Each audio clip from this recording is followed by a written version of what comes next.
Hello, welcome to IDDTalks. My name is Anastasia Laurina, and today we have a very special guest joining us from the United States of America, Glen Howard, former president of the Jamestown Foundation. Warm welcome to our program.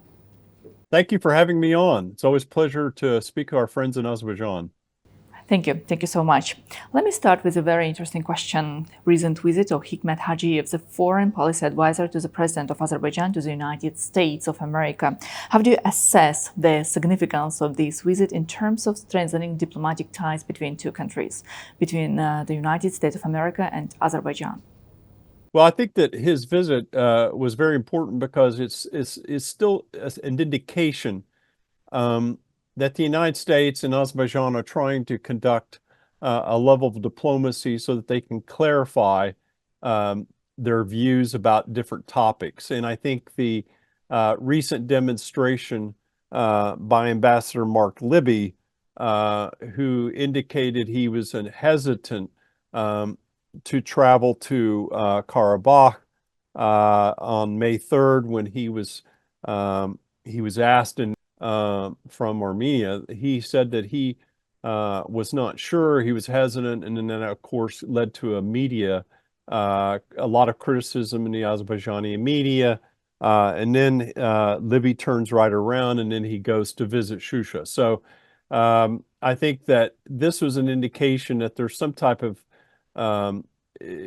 even though the United States recognizes all these territory that were seized by Armenia, the United States had recognized that they were part of Azerbaijan, and according to international law, they were still very hesitant to try to allow American diplomats to go to visit these areas. So that, if you were to ask me why he didn't go or why there was hesitation, it's because the State Department did not have clear talking points for him, and he had asked to have these clarified on what the U.S. position is. So that also is an indication of some of the confusion in U.S. policy because it wasn't very clear.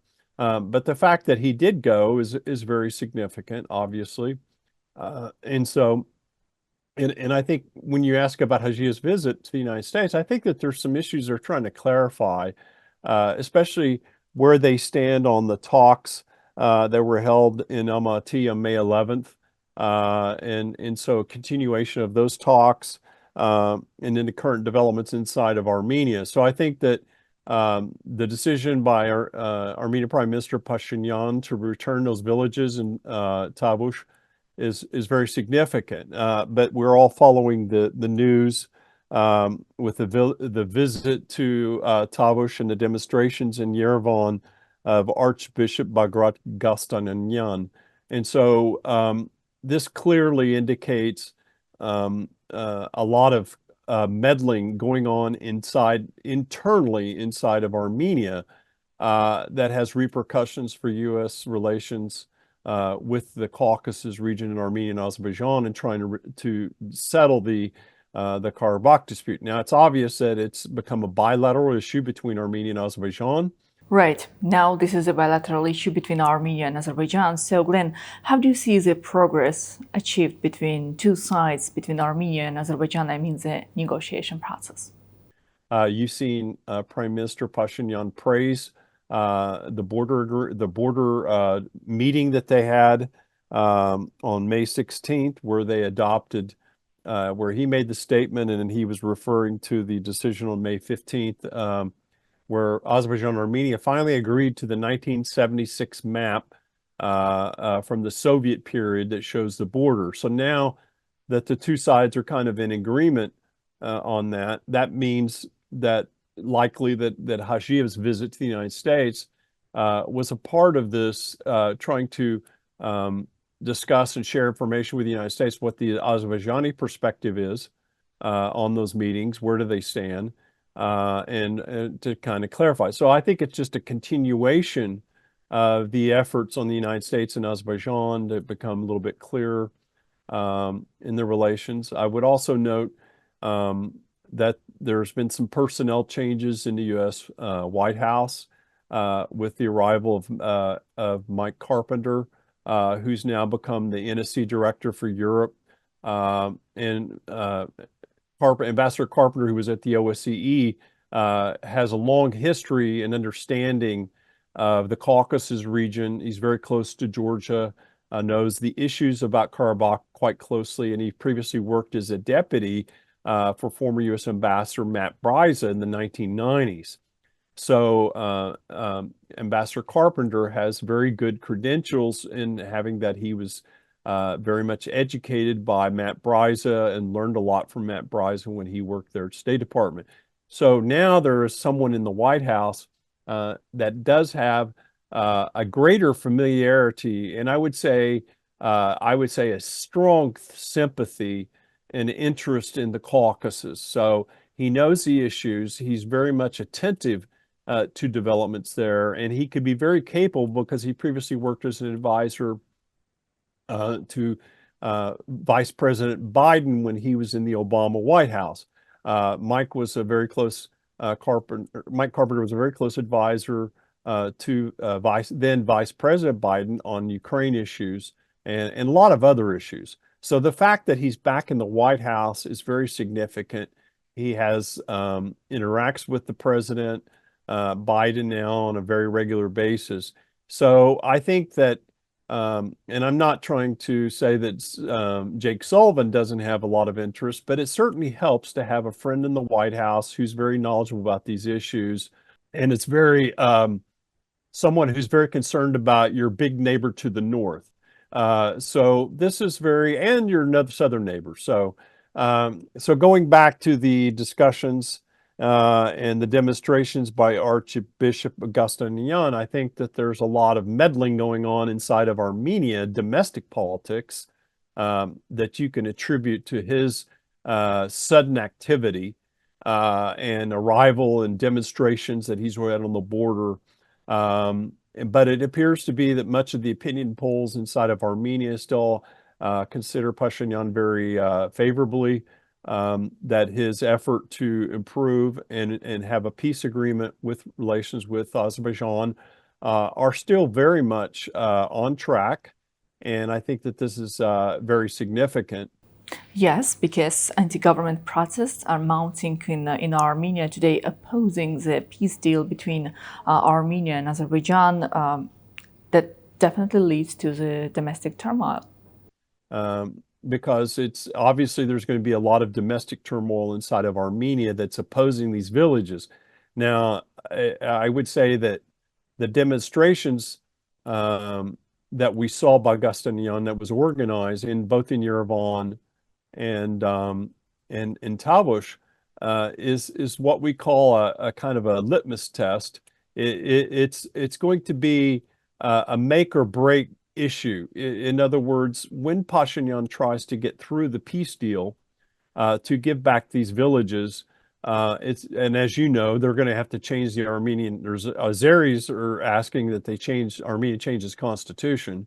So this is going to require a lot of domestic movement, pressure, activity. It's going to require that Pashinyan give everything that he has domestically to be able to get these issues through. And so the Tavush decision is a litmus test, as everybody that does not want to see improved relations between Armenia and Azerbaijan will be very active in trying to undermine this process.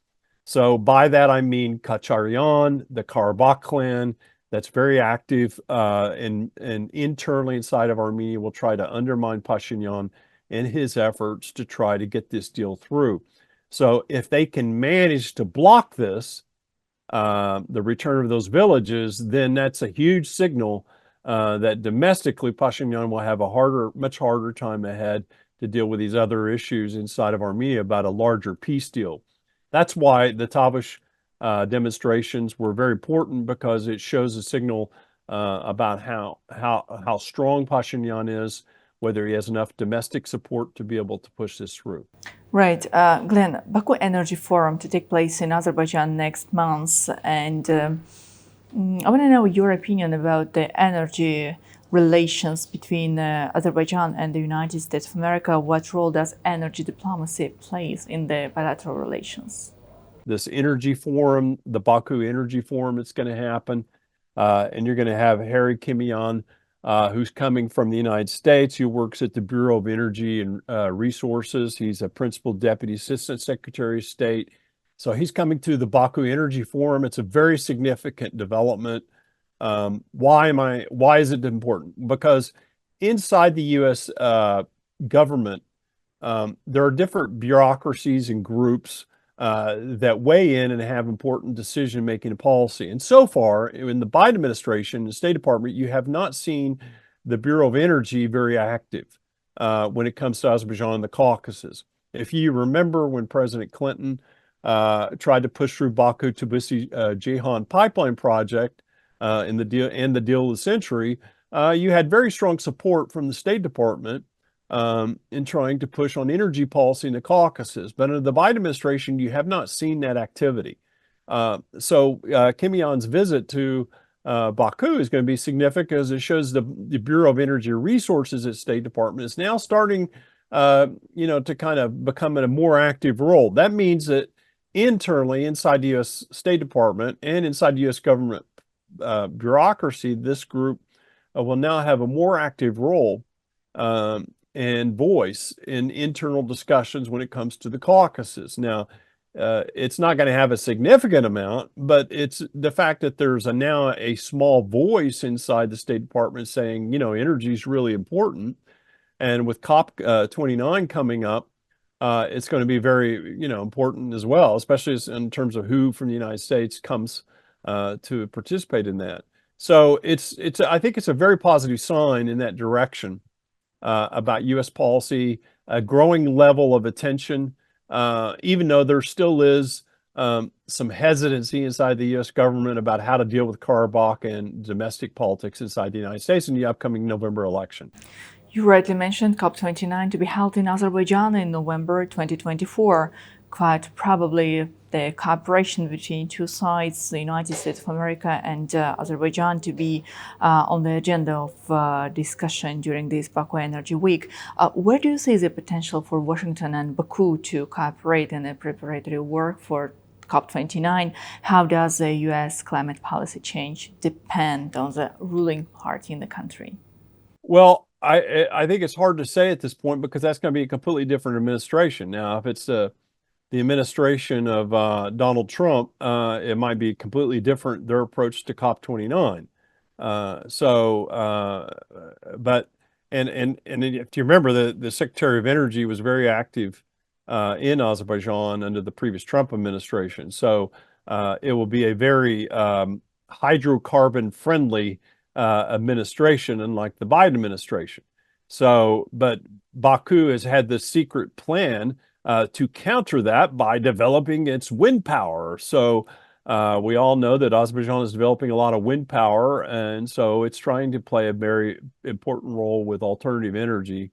So in terms of who comes to COP29, it still remains to be seen. It depends on the administration, really. But I would say Azerbaijan is doing everything right that it needs to do to engage Europe and those people in Europe that favor alternative forms of energy. So I think that's very important because Azerbaijan is already well down on that road. It's just the problem is the Biden administration has not been paying attention to Azerbaijan and the Caucasus and giving it a high priority. Now, the Caucasus is very much back in the news. We see what's happening in Georgia and the demonstrations there, and Georgia's aspirations to join the European Union. And we see the demonstrations, things going on inside of Armenia. So really, it's the Caucasus is getting more prominence and attention in the news, and that is a good thing because it's forcing senior U.S. Policy officials to focus on the region as a whole and ask more questions and get more involved. And that's a very positive thing. Glen, U.S. elections in 2024, where Biden and Trump are standing now? Well, it's certainly what's happening inside the United States now is you've got the Trump trial in New York that's going on, and that has been preventing former President Trump from actively campaigning.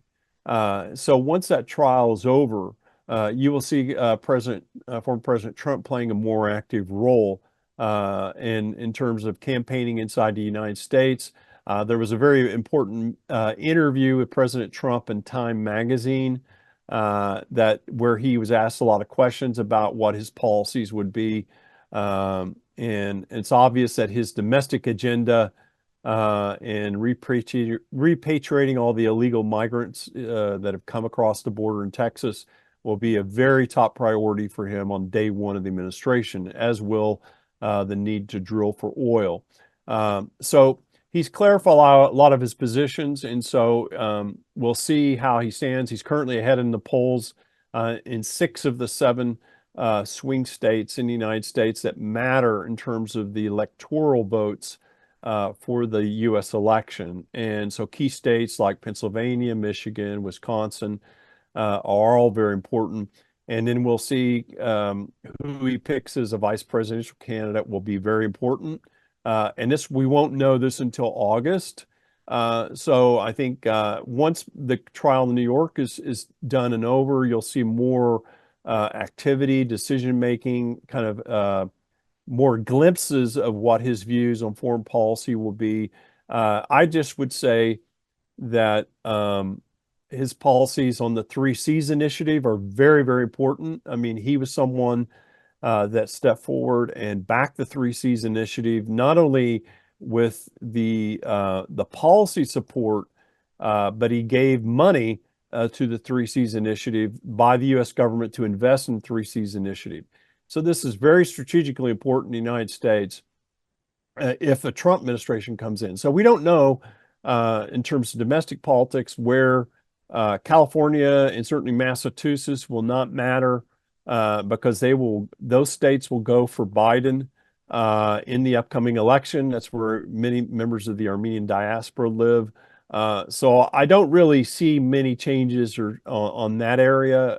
The Biden administration has traditionally been very pro-Armenian. That's why explains the hesitation by Mark Libby in going to Karabakh was because he was very, I'm sure the Biden administration is still very much aware of, doesn't want to jeopardize his standing with the Armenian community inside the U.S.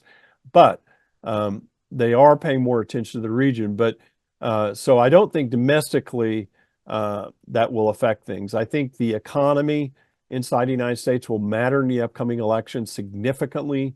There's still some signs that the U.S. economy is still suffering. The April jobs report came out inside the United States and it wasn't very good, even though there's still some signs that inflation is still much, it's becoming under control a little bit. So a lot of things, it's still very much uncertain, unclear where things will happen. And I just would say that the New York trial of President Trump, well, once that trial is over, and if he is acquitted of anything, I think that will have a big impact. That will probably give him a second bump, surge if he emerges from that trial victorious. And I don't think. And that could it could end up hurting President Biden, who continues to not do well in the polls in the U.S., but it's still a long time until November, and a lot can occur until then. So what factors can influence the voting results? There's a lot of things going on in the world in terms of U.S. policy. Gaza obviously is one of them, in Israel. So I think that's continuing to be on the minds of a lot of Americans. But the demonstrations inside the United States, I think, can only help President Trump in the upcoming election because he has campaigned on a view of lawlessness, that he has said that the United States is not in control of its colleges and universities, that there's a certain social left-wing agenda in the universities inside the United States, and the demonstrations and protests have all indicated that level of lawlessness is there, and that kind of plays to his campaign issues that he's trying to advance. And so I think you'll also see too more activity by Trump foreign policy advisors to come to to travel. I mentioned 3 Cs initiative. I would mention that President Trump recently met with Duda, the former president of Poland, in New York.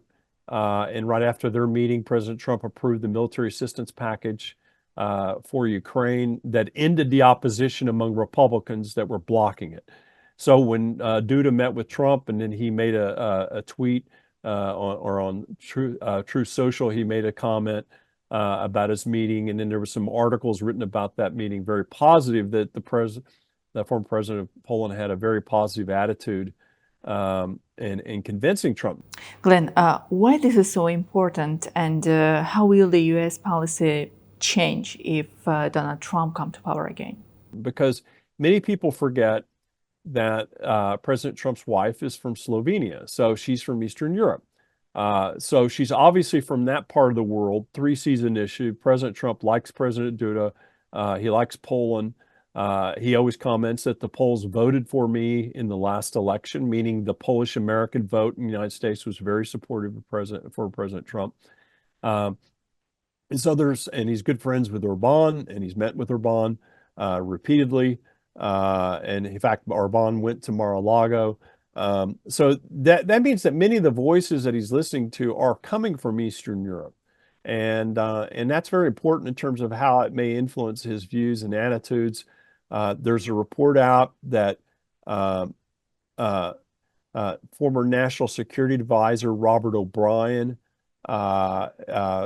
who was very influential with Trump, may become the Secretary of State under Trump, or become a Secretary of Defense. I think he might become the Secretary of State. Robert O'Brien is known to be very sympathetic to oil and gas and energy, and so he's a pragmatist. He's very much was involved with the Iranian negotiations, release of some of the American hostages held by Iran. So having him as a Secretary of State is the first sign that I have seen that a kind of a glimpse of what President Trump's policies would be by having such kind of, I would call, school of realpolitik. And that's important because Robert O'Brien is actually the head of the Richard Nixon Foundation. So that's a very significant, because it certainly implies a Nixonian dimension to what Trump might carry in the second administration. And some of O'Brien's advisors that I know are close, are certainly sympathetic to Azerbaijan, and they know the issues quite well. So whenever you look at Trump, many people say, don't look at what his views about Azerbaijan are, because we don't know, but look at who his advisors will be. And that's the key. So, and I've talked to some of his advisors that are very strong on our issues in this part of the world. And so I think that it's going to be a very interesting developments, kind of what a future Trump administration would be. You obviously know what Biden will be like. So that's probably be more of the same. So I'll stop there. Thank you. Thank you so much for being with us today.